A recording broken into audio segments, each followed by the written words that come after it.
Merhaba çocuklar, Çanakkale Belediyesi Çocuk Kültür Evi'ne teşekkür ederim. Bonjour à tous, bonjour à tous les enfants, à tous les élèves, à tous les professeurs. Je suis très heureuse de venir, même si c'est par vidéo, dans votre école. Merci beaucoup pour l'honneur que vous me faites de m'avoir invitée. Je viens ici vous parler de Tchatcha Felsefe, puisque vous savez que je suis Brigitte et que mon métier, c'est d'écrire des livres de philosophie pour vous les enfants. Alors, je vais vous dire un secret. Quand j'avais votre âge, je ne savais pas du tout ce que j'avais envie de faire quand je serais grande. Alors, j'étais à l'école, je poursuivais mes études, j'ai fait des études de commerce, j'ai fait des études de publicité, j'ai travaillé dans le marketing. Vos professeurs vous raconteront ce que c'est pour ceux qui ne savent pas. Et puis un jour, je me suis offert une année sabbatique, c'est-à-dire une année pendant laquelle je n'ai pas travaillé et je suis retournée à l'école. Alors bien sûr, c'était à l'école des grands parce que j'avais 37, 38 ans. Et dans cette école des grands, qu'on appelle l'université, je suis partie étudier la philosophie. Et là, ça a été extraordinaire. C'est comme si j'avais ouvert des grandes fenêtres dans ma vie et que l'air était rentré, un vent avait soufflé. Alors pourquoi?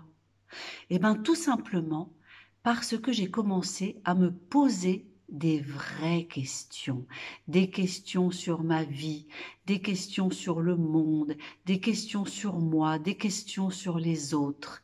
Et c'était tellement merveilleux que j'ai eu envie de transmettre tout ce que j'étais en train de découvrir à vous, les enfants. Et c'est comme ça que j'ai commencé à écrire Tchatcha Felsefe. Alors, je sais qu'un des derniers livres qui a été traduit en turc s'appelle Le rire et les larmes. Donc, peut-être que vous l'avez lu. Et comme on me demande souvent où est-ce que je trouve mes idées, comment je fais pour écrire, eh ben, mes idées, je les trouve dans mon enfance, dans mes souvenirs d'enfance, mais aussi au cinéma, dans mes lectures, et aussi quand je travaille à la terrasse des cafés.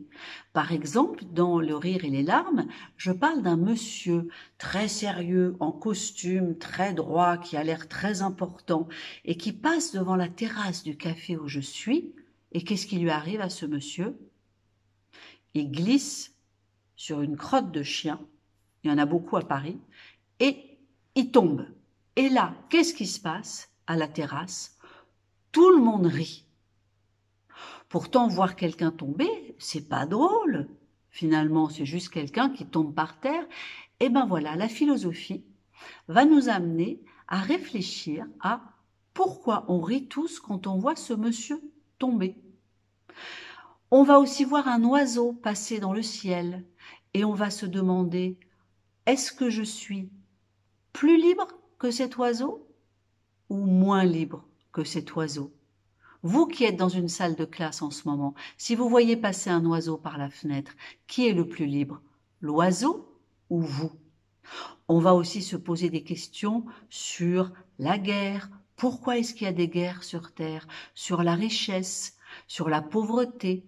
On peut se demander si Robin des Bois, qui allait voler les riches pour distribuer l'argent aux pauvres, est-ce que c'était un héros ou est-ce que c'était un bandit parce qu'il allait voler?